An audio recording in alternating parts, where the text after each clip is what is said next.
Bien, la question. La physique, est-ce qu'elle est la même sur le manège ou sur le sol à l'extérieur? En termes clairs, si l'on fait une expérience, est-ce qu'elle se déroule de la même manière? Si on observe un phénomène, est-ce qu'il a la même évolution?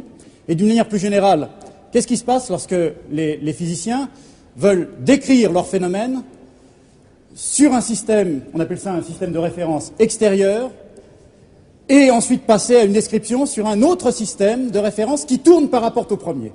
Voilà la question, et pour y répondre, eh bien, je vais vous confier à faire un tour de manège avec moi. Vous voulez venir, madame? Et voilà, venez, je vous en prie. Vous vous asseyez, où vous voulez. Monsieur, allez, je vais aller un petit peu plus vite. Madame, mademoiselle, vous... Voilà, allez-y. Vous essayez de vous répartir à peu près à égale distance les uns des autres. Hein.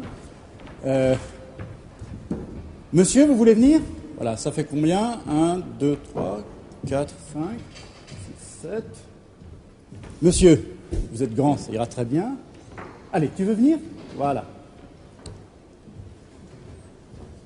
Voilà, vous vous répartissez. Voilà, c'est bien. Bien. On va fermer. Mais auparavant, rappelez-vous, vous êtes dans un train. Le train roule en ligne droite, à 140 à l'heure. Ça a dû vous arriver. Hein. C'est un train de nuit.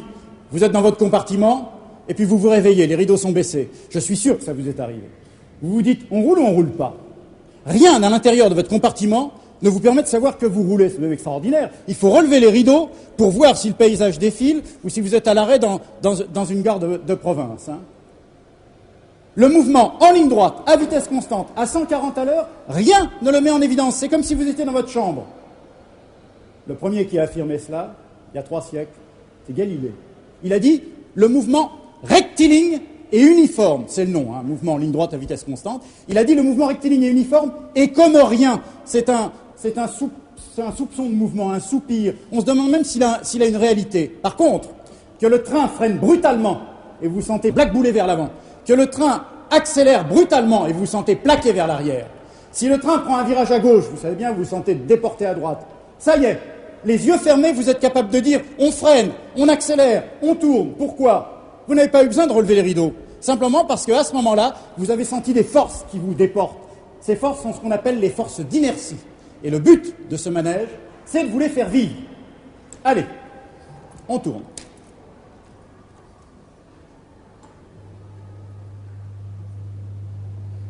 On accélère.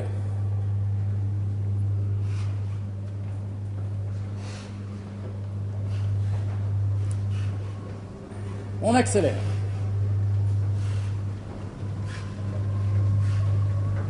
On accélère toujours.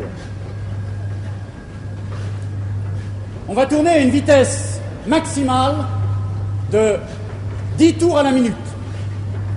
C'est-à-dire que, comme vous êtes assis sur la périphérie, et moi je m'y trouve placé aussi, eh bien on passe devant les gens qui nous regardent ici environ à 2,5 mètres à la seconde. Eh bien vous allez ressentir la première de ces forces d'inertie. Et les spectateurs extérieurs vont d'ailleurs voir les effets de cette force.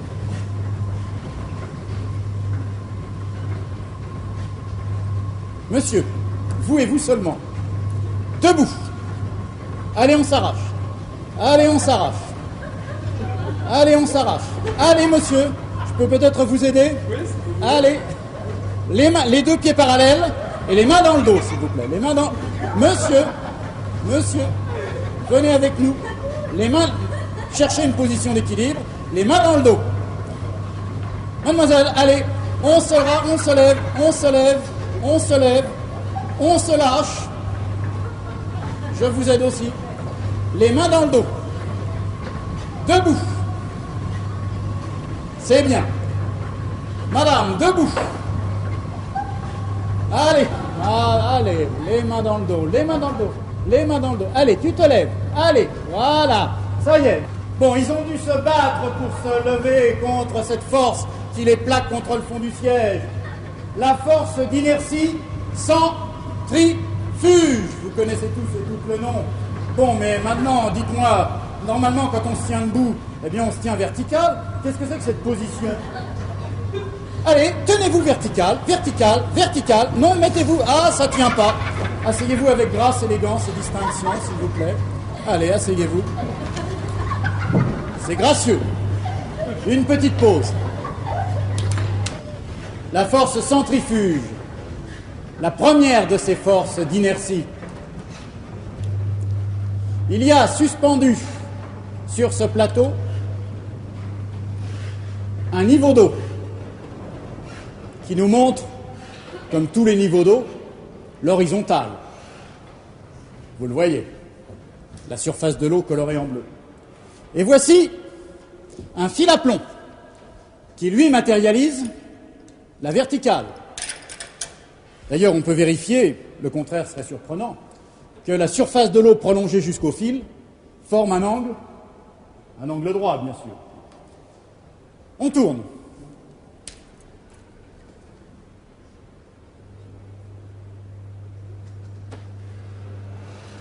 Tout le monde va bien encore? Oui?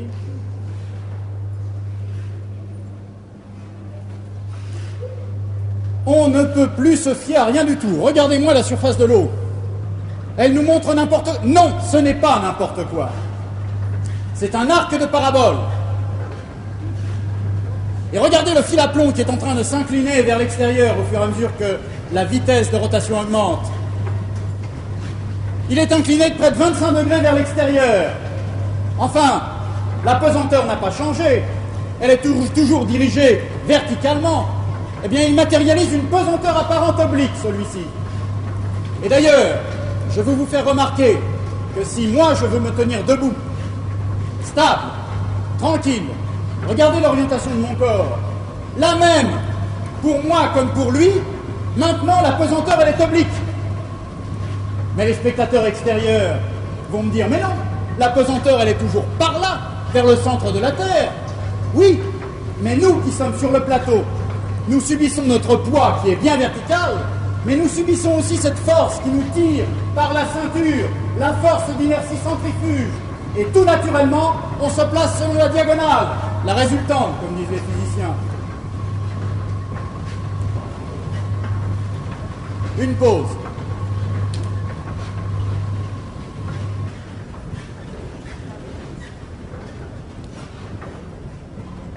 Vous voyez que lorsque l'on s'arrête, eh bien, l'eau reprend sa position horizontale et le fil à plomb sa direction normale verticale.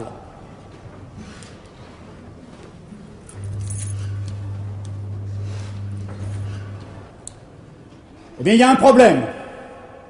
Cette force centrifuge, elle n'existe pas. C'est extraordinaire parce que vous l'avez senti. Moi aussi, je l'ai senti. Mais ce n'est pas une raison. Pour les observateurs extérieurs, cette force centrifuge n'existe pas. Il n'y a pas de force qui vous plaque contre le fond du siège. Pour les observateurs extérieurs, la force qui agit sur vous, sur vous, sur vous, sur vous, et sur moi également, mais aussi la force qui agit sur la boule ou sur l'eau dans la cuve, lorsque nous tournons, ce n'est pas une force qui tente à nous éjecter comme on le croit. Pour les observateurs extérieurs, quand on tourne, la force qu'ils voient agir sur mademoiselle qui est ici n'est pas celle que nous pensons. Non. Celle qu'il voit agir, c'est une force qui fait quoi? C'est une force qui fait ça. Pardon, pas aussi brutalement. La seule force qu'il voit agir sur la boule, ce n'est pas une qui tire vers l'extérieur, c'est une qui la pousse. Mais c'est pas possible. Nous sentons le contraire. Ils ont un argument pourtant, et ils me l'expliquent. Si jamais, me disent-ils, mademoiselle, lorsque vous tournez, n'était pas sans arrêt poussée dans son dos vers le centre, et encore vers le centre, et toujours vers le centre, et en permanence vers le centre, vous savez ce qui lui arriverait, la malheureuse? Elle partirait en ligne droite, à 2,50 m à la seconde, et d'ailleurs elle serait certainement très mal sur le pylône qui est là-bas. Fort heureusement, elle a la vie sauve. Pourquoi? Parce qu'il y a un objet qui, sans qu'elle s'en rende compte, alors qu'elle a envie de filer tout droit, vient à la rencontre de son dos et la renvoie vers le centre, et toujours vers le centre, et la force en quelque sorte à prendre le virage malgré elle. Voilà ce qui lui sauve la vie. Mademoiselle, la réalité c'est ça.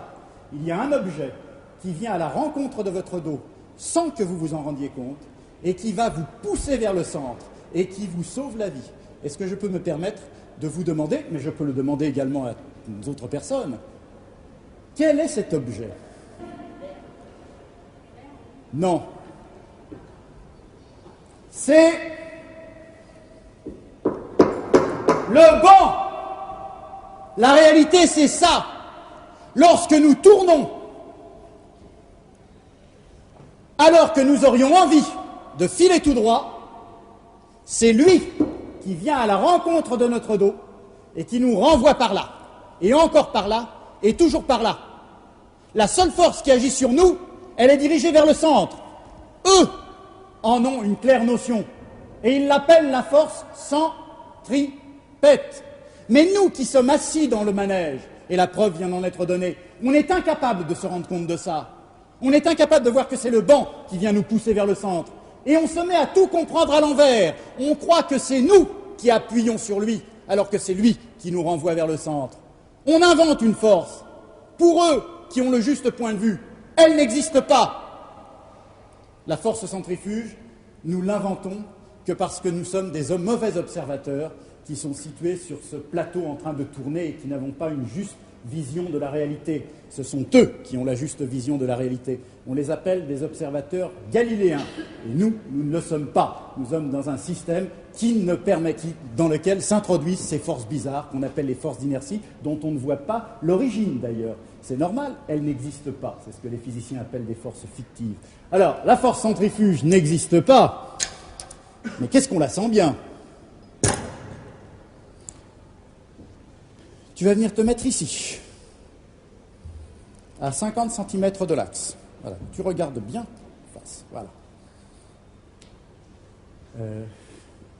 Vous allez venir mettre ici, prendre un petit peu plus grande. Voilà.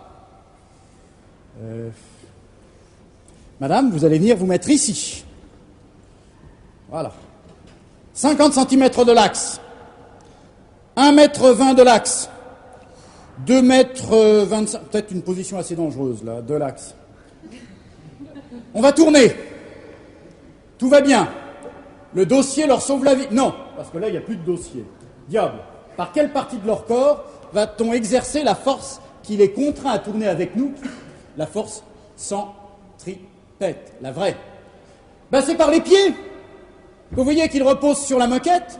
Et c'est simplement le frottement, l'adhérence des pieds sur la moquette, par l'intermédiaire des semelles, qui va permettre à la force centripète de les contraindre à tourner. Seulement, il y a un problème.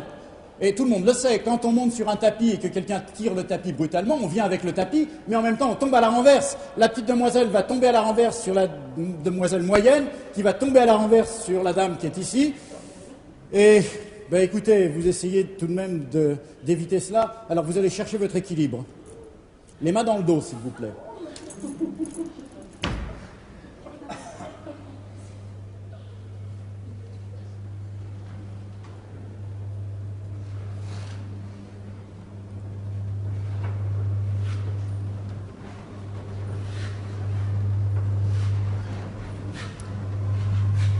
Comment faire?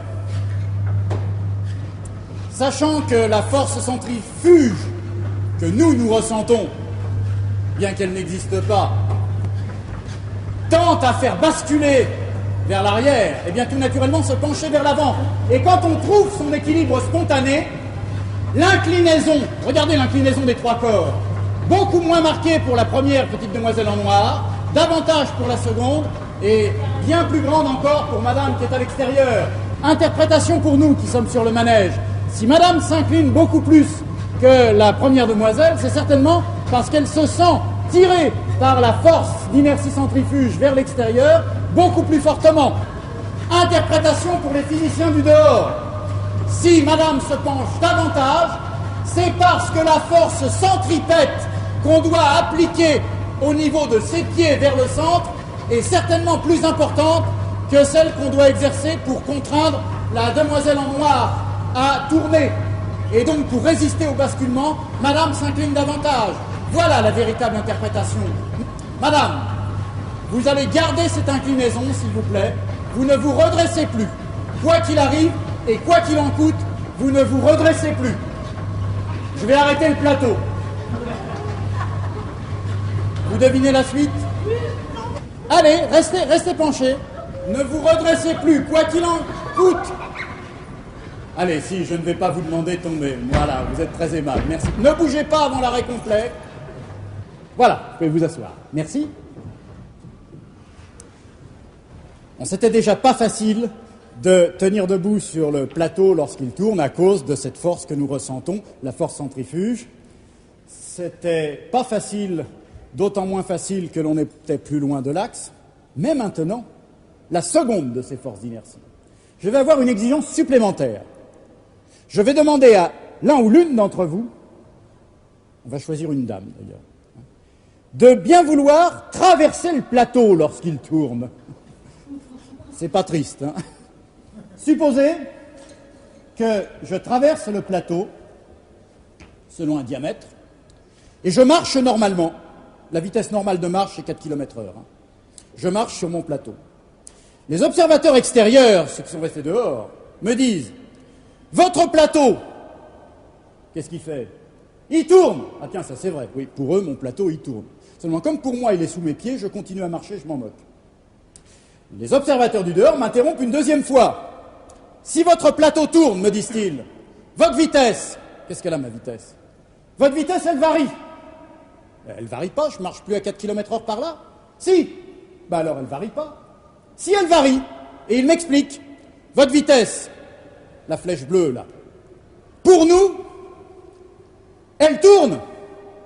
Ah, ça c'est vrai, pour eux elle tourne sur la gauche. Et ils ajoutent qu'il y a une deuxième raison pour laquelle, pour nous, votre vitesse, elle varie vers la gauche.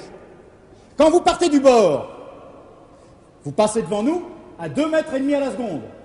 Mais, me disent-ils, au fur et à mesure que vous vous rapprochez du centre, vous passez moins vite, puisque quand vous êtes au centre, vous tournez sur vous-même, mais vous ne défilez plus devant nous.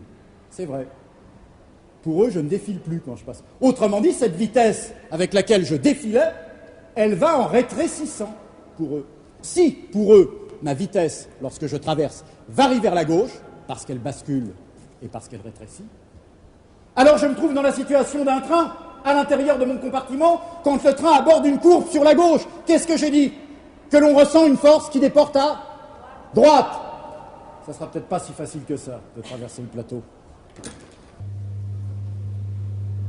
Bien. Alors donc, attendez que nous ayons pris une vitesse moyenne. Je ne vais pas tourner à la vitesse maximale. Madame, voulez-vous vous placer au départ, s'il vous plaît? On compte sur vous, Voilà. Vous vous retournez. Surtout, ne restez pas au milieu. À chaque fois, on regrette de ne pas avoir capitonné cet espace. D'un bon pas, madame. Allez. C'est pire, voilà. Regardez le sens dans lequel la personne dévie. Madame, voulez-vous repartir là-bas? Attention la plaque. Écoutez, c'est pourtant pas sorcier. Ce que je vous demande, c'est de partir, de traverser tout droit et d'aller de l'autre côté. Il n'y a qu'à marcher droit. C'est simple. Non. La force de Coriolis me dévie vers la droite. Dès l'instant où je veux atteindre le point diamétral, il faut que je tienne compte de cette force d'inertie. Et donc, puisqu'elle me dévie à droite, il faudrait que je suive une trajectoire sur la gauche. Ou alors, que je compense la force de Coriolis comme je compense la force centrifuge en ce moment, en m'inclinant. Il suffit de s'incliner de l'autre côté. Je dévie sur la droite, je m'incline à gauche, et je traverse.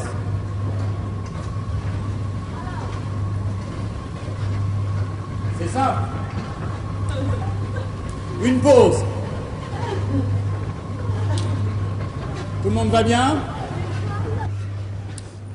On va jouer encore avec cette force de Coriolis. On va essayer de jouer à la balle. Qui n'a pas joué? Monsieur.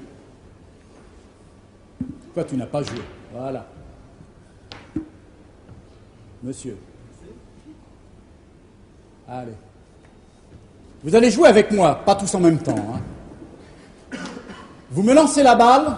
Ah, mais attendez. Gentiment. Montrez-moi ce que c'est. Je lance... Voilà, à hauteur de main, pour que je puisse l'attraper. Bien. Réfléchissez. Réfléchissez à ce que pourrait bien être le mouvement de la balle une fois qu'on va tourner, et tirez-en les conséquences pour que nous puissions tout de même jouer un peu. Alors, je vous en supplie, ne me lancez pas les 4 balles en même temps. Hein. On attend d'avoir pris la vitesse maximale.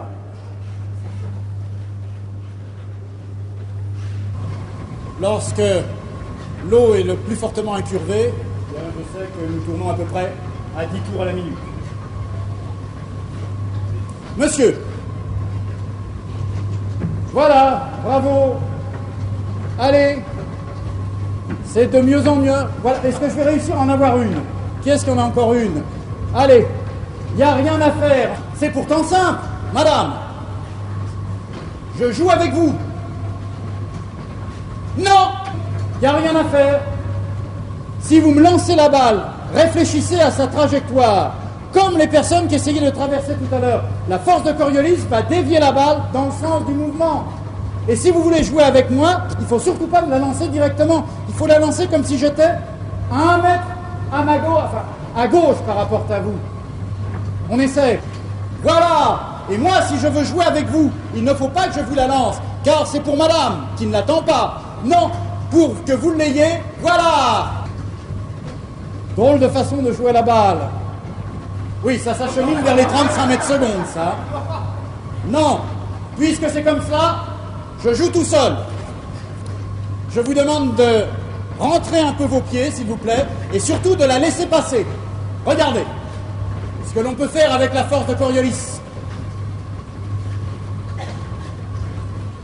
Je vais demander d'abord aux occupants du manège quelle est la forme de la trajectoire de la balle. Pour nous, c'était un rond, un cercle. Et je vais demander aux personnes qui étaient ici ce qu'elles ont vu. Que faisait la balle par rapport à eux? Pratiquement, elle était pratiquement immobile par rapport à eux. Pratiquement, elle n'a pas... J'ai réussi, en passant devant eux, à donner à la balle une vitesse exactement égale et opposée à celle à laquelle nous tournons. Et donc, pour eux, la balle était pratiquement immobile. Voyez l'importance de ce qu'on appelle le système de référence pour décrire la physique. Une pause.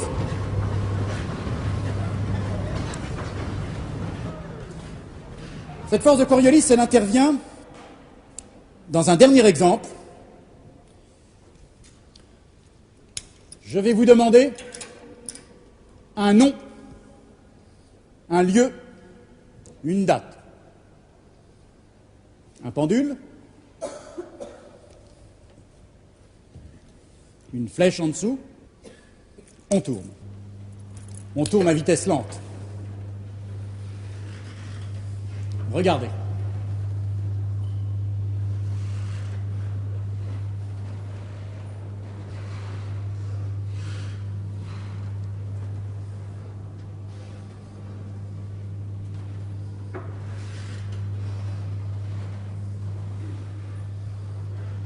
Le plan de balancement du pendule, pour nous, paraît tourner sur le sol. Si on demandait aux personnes qui sont là-bas ce qu'elles en pensent, toujours pareil, le plan de balancement pour eux reste toujours parallèle à la direction initiale. C'est pas le plan de balancement du pendule qui tourne. Ils ont le bon point de vue. C'est nous qui tournons en dessous. Transposer ceci à plus grande échelle. Foucault au Panthéon, oui, 1851, le physicien Foucault suspend au Panthéon un pendule de 66 mètres avec une masse de l'ordre de 25 kilos à l'extrémité, lance le pendule et tout Paris vient voir pendant les 6 heures que va durer l'amortissement, ça s'arrête au bout de 6 heures, le plan de balancement paraître tourné sur le sol du Panthéon. Bien évidemment comme ici, c'est pas le plan de balancement du pendule qui tournait, mais comme ici, le plateau tourne en dessous. Au Panthéon, c'est le sol du Panthéon qui tournait sous le pendule, et avec lui, le sol de la montagne Sainte-Geneviève, de Paris, de la France et de la Terre entière. La première preuve directe de la rotation de la Terre, vue de l'intérieur. Bien sûr qu'on savait que la Terre tournait, parce qu'on avait regardé à la fenêtre. Enfin, je veux dire par là qu'on avait regardé ce qu'on appelle le mouvement diurne des étoiles. Le pendule de Foucault.